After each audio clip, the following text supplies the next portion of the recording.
नमस्कार, मैं हूं संगीता गौड़। स्वागत है आपका मर्दर हिंद 24 न्यूज पर। आप देख रहे हैं आज रात 8 बजे की ताजा खबरें विस्तार से। राजधानी दिल्ली के नागलोई में मुहर्रम के जुलूस में हंगामा, बेकाबू भीड़ ने पुलिस पर किया पथराव। इस जुलूस में करीब 8 से 10 हजार लोग शामिल थे। जुलूस के आयोजकों को पहले से उनका रास्ता बता दिया गया था, लेकिन बीच में 1-2 आयोजक इसे डाइवर्ट करने लगे। इस पर पुलिस समझाने के लिए आगे आई, लेकिन तब तक बेकाबू भीड़ ने पुलिस पर पथराव करना शुरू कर दिया। जुलूस में शुरू हुई हिंसा ने भयानक रूप ले लिया, जिसे नियंत्रण करने के लिए पुलिस को माइल्ड लाठीचार्ज करना पड़ा। इस दौरान कई पुलिस वालों को भी चोटें आईं। पत्थरबाजी की वजह से कई गाड़ियां पुलिस की डैमेज हो गई। पुलिस अधिकारियों का कहना है अब स्थिति नियंत्रण में है। उत्तर प्रदेश में मुहर्रम का ताजिया निकालते समय हुआ बड़ा हादसा। हाई टेंशन तार के चपेट में आने से 2 लोगों की हुई मौत, 52 घायल हुए। यूपी के अमरोहा में मुहर्रम का ताजिया निकाले जाने के दौरान 2 लोगों की मौत हो गई और कई घायल भी हुए। डिंडोली इलाके से एक ताजिया निकल रहा था, जिसमें कई लोग शामिल थे। इस दौरान ताजिया में लगे म्यूजिक सिस्टम हाई टेंशन तार की चपेट में आ गया, जिससे बिजली लगने से 2 लोग मर गए। इस हादसे में 52 अन्य लोग घायल भी हुए। घायलों का इलाज चल रहा है। मृतकों की लाश को पोस्टमार्टम के लिए भेज दिया गया।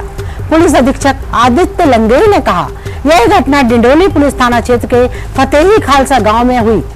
हादसे पर बोलते हुए लंगेरी ने कहा, ताजिया की ऊंचाई लगभग 25 फीट और हाईटेंशन तार 35 फीट की ऊंचाई पर स्थित था। ऐसे में ताजिया और हाईटेंशन तार के संपर्क में आने से यह दुर्घटना घटी है। राजधानी दिल्ली के अलीपुर इलाके में प्रॉपर्टी डीलर से मांगी रंगदारी, जान से मारने की धमकी, बेटे और कर्मचारी को भी पीटा।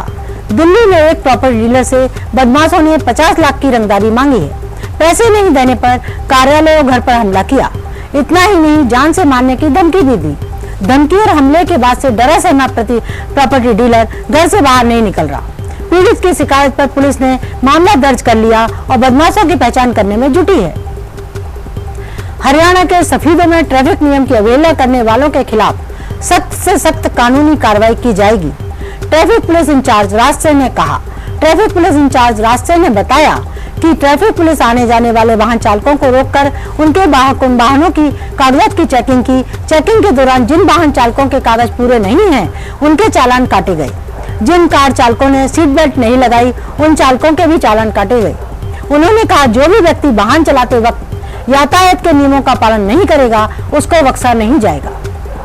प्रेमी के साथ रंगे हाथों पकड़ी गई शादीशुदा महिला। पति ने सरेआम डंडे से पीटा, सिर तक मंडवा डाला। बिहार से एक हैरान कर देने वाला मामला सामने आया। दरअसल मोतिहारी में शादीशुदा प्रेमिका से मिलने आए प्रेमी को गांव वालों ने पीट कर बेहाल कर दिया। न सिर्फ प्रेमी को, बल्कि शादीशुदा होने के बावजूद पराये व्यक्ति से प्रेम संबंध रखने के जुर्म में ग्रामीणों ने प्रेमिका को भी खौफनाक सजा दी।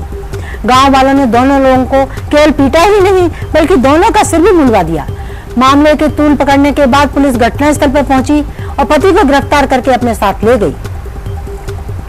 जब तक फोन फुल चार्ज ना हो जाए, आना मत, महिला ने छोटी बेटी को भेज दिया था पड़ोसी के घर। उत्तर प्रदेश के एटा के थाना निधोली कला क्षेत्र के जिस गांव में 2 बेटियों संध्या और शिवानी के साथ मां राधा ने फंदा लगाकर खुदकुशी की है, उस गांव में शनिवार को मातम छाया रहा और हर कोई 3 शवों को देखकर दुखी था।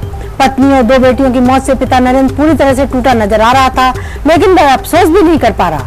पुलिस मामले की जांच कर रही है, आत्महत्या के कारण का पता लगाने में जुटी है। दिल्ली में बाल तस्करी के मामले में 68% का भारी उछाल। कितने सुरक्षित हमारे नौनिहाल। दिल्ली को लेकर आम धारणा है कि राष्ट्रीय राजधानी होने के कारण अपराधियों और बदमाशों से सुरक्षा के लिहाज में यह बाकी शहरों के मुकाबले अपेक्षाकृत ज्यादा महफूज है, लेकिन बाल तस्करी के मामलों को लेकर एक हैरान करने वाली रिपोर्ट ने दिल्ली में नौनिहालों की सुरक्षा पर सवाल खड़े कर दिए।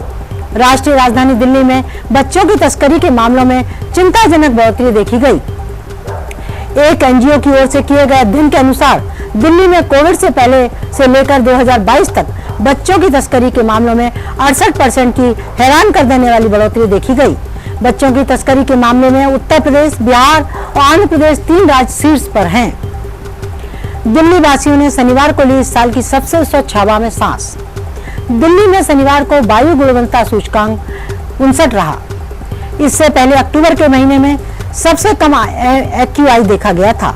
माना जा रहा है कि पड़ोसी राज्यों और दिल्ली में हो रही बारिश के चलते वायु गुणवत्ता में सुधार हुआ है।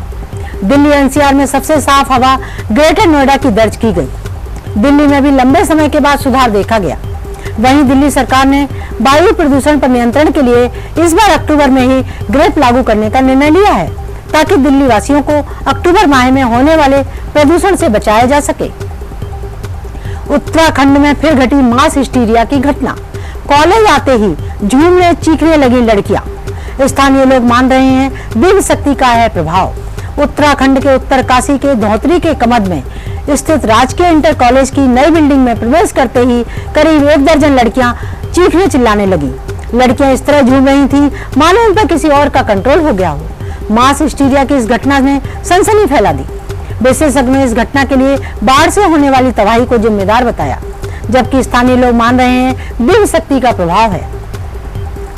राजधानी दिल्ली में दिन प्रतिदिन बढ़ रहा है आई फ्लू का प्रकोप।